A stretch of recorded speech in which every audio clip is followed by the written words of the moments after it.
Mesdames, Mesdemoiselles et Messieurs, je vous espère bien portant de partout où vous nous suivez. Merci de votre attention particulière à accorder sur nos antennes. Il est l'heure de vous informer. Bienvenue à cette grande édition du journal à la une de l'actualité. Ouverture ce mardi 20 février 2024 des maisons commerciales après une ville morte décrétée par la Fédération des entreprises du Congo à Kalemi. Selon les informations à notre possession, la reprise des activités commerciales intervient après des longs pourparlers entre la FEC et le gouvernement provincial. Samuel Mwamba Ronstan pour le détail.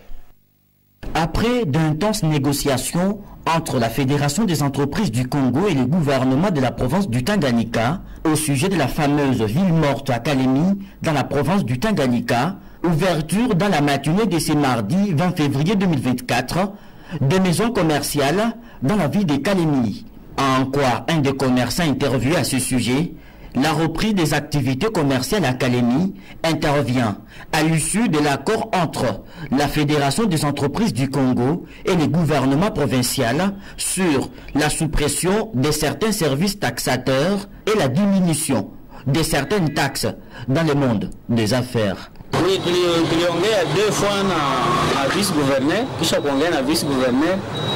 Jana tukaenda kukutana na Degertang parce que kuma revendication yetu kulikuwa ni Degertang iko na tulipisha tax, tulikubalianaka naye mu taxe conventionnelle atulipe sur la valeur fobe, na kuhusu marchandise ya Uvira tukakubaliana ya kusema kama marchandise yenyewe itakuwa na facture yenyewe iko original inapita bila kulipa.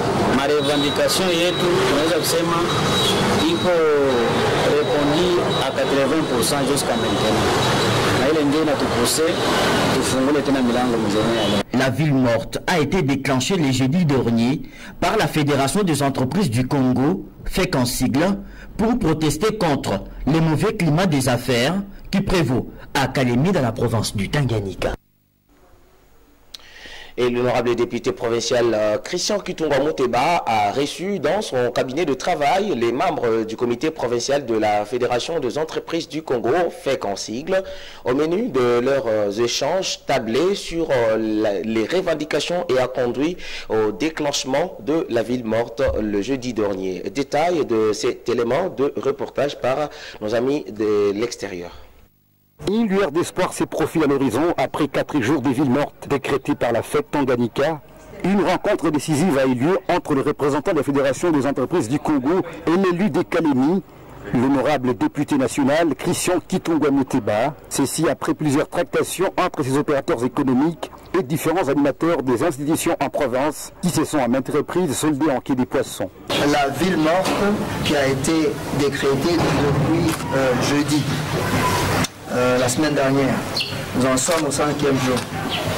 Évidemment qu'en tant qu'élu provincial, élu national aussi, c'est une question qui le préoccupe, autant qu'elle nous préoccupe tous. Il nous a appelés, et c'est de son droit.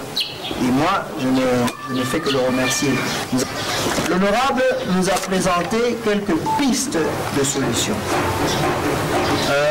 Je voudrais dire que tous les entretiens qu'on a eus, c'est peut-être la seule piste de solution qui commence à nous donner de l'espoir de sortir de cette crise. Mais nous avons été vraiment encouragés par les mots qu'on a entendus de l'honorable, notre frère Kitunga. Et il nous a dit que dès demain, donc dans moins de 12 heures en fait, il pourra déjà commencer avec nous, en nous accompagnant, décanter la première situation. C'est la situation de la route au niveau de la RN5. Hein. De son côté, l'honorable Christian Kitunga Muteba, les magoufouli du Tanganyika, de toute oreille, jouant pleinement son rôle, a trouvé utile de répondre favorablement à les requêtes pour l'intérêt de la population. Nous avons l'obligation d'accompagner les institutions ainsi que la population, parce que quand la FEC décide de fermer les portes, ils ne sont pas dupes, donc ils ont eu à répertorier effectivement ce qui est illégal, et qu'à un certain moment qu'on y mette l'oreille pour comprendre qu'est-ce qu'il y a au juste. On ne peut pas brûler la province, on ne peut pas brûler la population, parce que nous sommes en train de partir. Pour que l'on dise, in fine, vous allez vous fatiguer, vous aurez faim, de toute façon, la solution sera apportée par ceux-là qui viendront. Ça, nous disons non. parce que l'exagération des taxes ou la surfacturation ou la perception des taxes illégales a de l'impact sur la vie sociale de la population. Et donc, c'est comme ça qu'ensemble, avec la FEC, qui déjà avait proposé au gouvernement provincial que non, voilà, ils étaient prêts à pouvoir intervenir. Nous disons tout simplement que dès demain, nous allons accompagner cette initiative de pouvoir améliorer cet endroit ou identifier les endroits qui compliquent pour que l'on ait quand même cette ouverture-là. Après ces échanges, la tendance est à la reprise effective des activités dans la ville, tant souhaitée par la population des Kalemi. Les vendeuses du marché communément appelé Bois-Kanzoto ont exprimé leur récrimination par rapport à la décision prise par les autorités politico-administratives qui est de déménager pour Machunio. Céline Selou à Kolongo nous fait le point. Le marché pirate, communément appelé Bois-Kanzoto, devient un sujet de mécontentement dans le chef de la population des Kalemi. Situé dans les quartiers abattoirs, les vendeuses de ces dix marchés se disent être maltraités par les autorités locales car ces derniers les obligent à évacuer leurs places de vente respectives et de se rendre ainsi à Machunio. Pour des raisons sécuritaires, ces vendeuses ne sont pas d'accord de s'y rendre.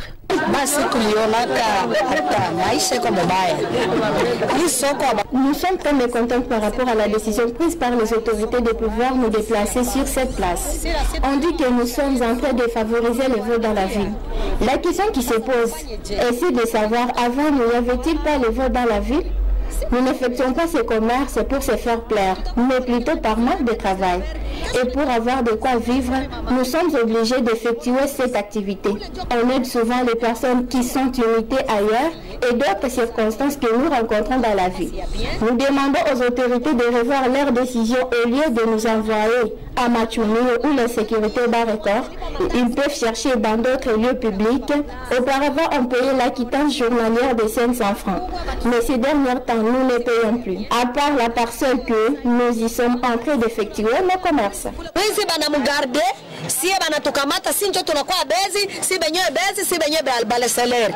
Rappelons tout de même que d'énormes dangers permanents sont à enregistrer pour ces vendeuses.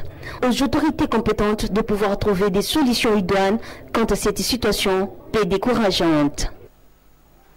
Et la décision portant interdiction du port de pagne lors de la célébration de la journée de la femme qui aura lieu le 8 mars prochain. Cette décision du ministre national en charge du genre ne fait pas l'unanimité auprès des concernés. C'est le cas de Mme Aimé Mouteni au cadre de la société civile du Tanganyika qui réfute formellement les allégations du ministre national. Elle a été jointe par téléphone de notre confrère Jimmy Le Ciel Kitenge. En tout cas, moi je ne vois pas l'impact de l'habillement de la femme au mois de mars sur la paix à l'Est. Le pagne ou la tenue noire, ils sont tous à acheter avec l'argent. Donc ça ne va pas impacter sur la paix, le retour de la paix à l'Est. Si j'étais le conseiller de Madame la gouverneure et de Madame la ministre nationale, je pouvais lui suggérer de faire autre chose qui va impacter sur la paix, le retour de la paix à l'Est, ou bien de voir comment soulager la population qui est à l'Est. On pouvait peut-être interdire les fêtes ces jours-là et envoyer cet argent pour soutenir les militaires qui sont au front ou bien soutenir les familles des militaires qui sont au front. Ensuite, comme ministre national, je crois que c'est elle qui prend les décisions. C'est elle qui prend les décisions. La meilleure décision qu'elle devait prendre, c'est que tout cet argent-là soit déversé dans les comptes des forces armées. Aussi, le 8 mars, moi je préférerais que les femmes fassent une lettre de plaidoyer, fassent la pression au gouvernement pour que les militaires qui sont au front soient bien payés, soient bien rémunérés, les blessés soient bien soignés. Je crois que le reste sont les distractions qui ne vont pas impacter sur la paix, sur le retour de la paix à l'Est. Très chose à présent dans ce journal, mesdames, messieurs, un cas de tuerie s'est enregistré au quartier Kataki 2 sur l'avenue Makanda aux environs des 0h du matin. Selon plutôt son entourage, il s'est agi d'une jeune fille qui souffrait de l'épilepsie et tuée par des jeunes de Makanda alors qu'elle rentrait chez elle après plusieurs heures de perte de connaissance. C'est François Sadi Moulongoy qui était sur place. C'est consternant et douloureux pour la ville de Kalemi, chef-lieu de la province du Tanganyika, en ce 20 février 2024. C'est plus précisément dans le quartier Makanda, aux environs de 0h du matin, heure pendant laquelle une aubaine d'infanticide s'est enregistrée. Il s'agit d'une jeune fille ayant une dizaine d'années. Selon son voisinage, cette jeune fille souffrait d'une maladie appelée épilepsie et qu'elle se serait évanouie dans le moment vespéral.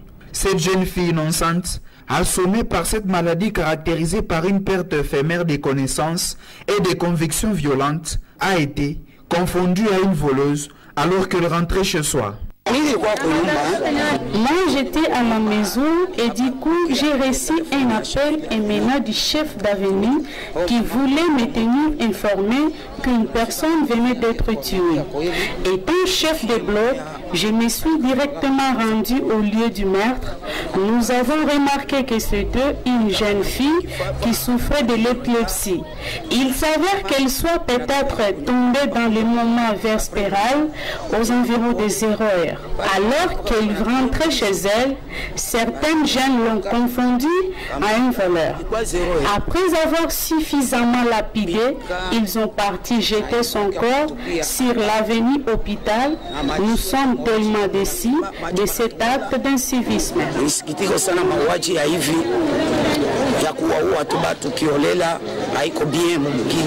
Signalons tout de même que les autorités compétentes de la ville sont déjà informées de cette situation déplorable qui reste à thématiser avec la toute dernière énergie.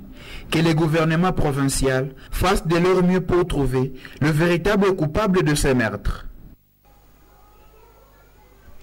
L'expiration ce mardi du délai accordé aux députés frappés d'incompatibilité des fonctions pour faire un choix et bien d'autres sujets. Ces disputes l'ont manchette des médias et journaux en ligne parus le matin de ce mardi. Melchior Katontoulonkolo pour le journal des journaux.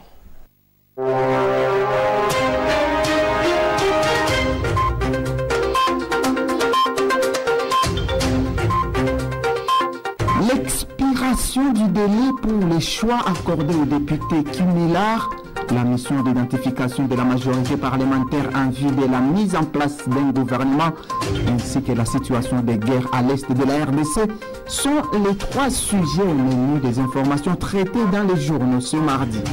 Mesdames et messieurs, revue de presse. Assemblée nationale, le délai accordé aux élus Kimillar expire ce mardi 20 février.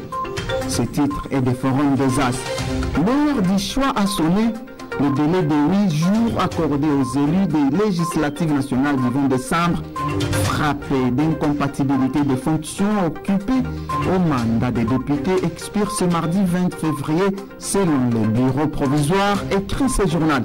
Entre les travées de l'Assemblée nationale ou les douillets fauteuils au gouvernement, souligne notre confrère, les cumulards vont devoir choisir.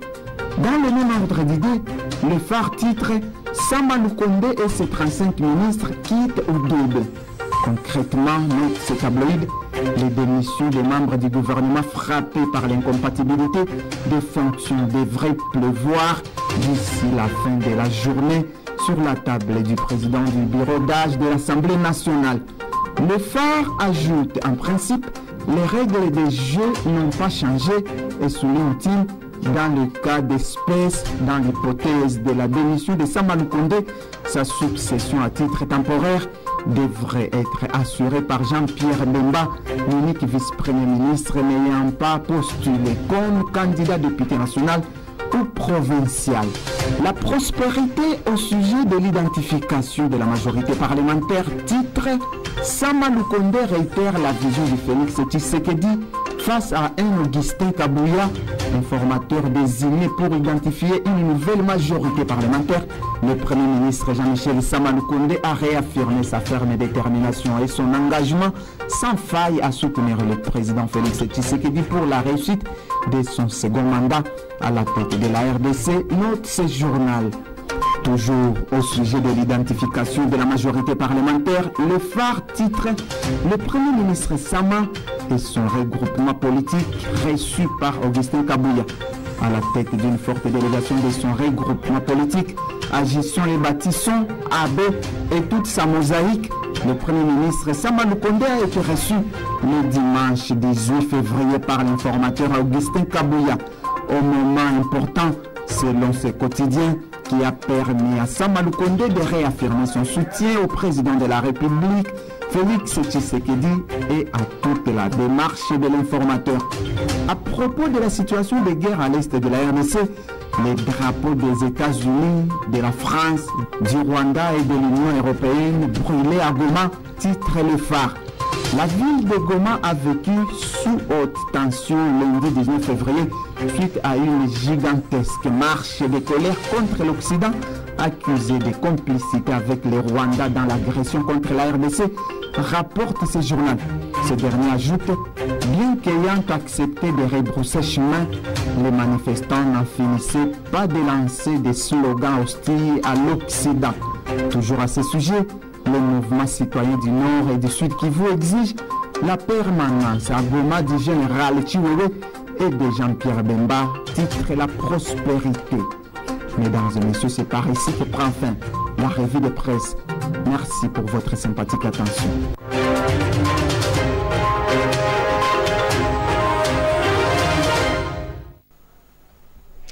Toujours viser haut et ne jamais baisser le bras, toujours redoubler d'efforts et ne jamais relâcher. Mesdames, Messieurs, c'est la fin de cette édition du journal. Merci à vous de nous avoir suivis. Venez nous quitter, pas rester pour la suite de notre programme. Je vous retrouve pour un nouveau journal. À très bientôt. Merci.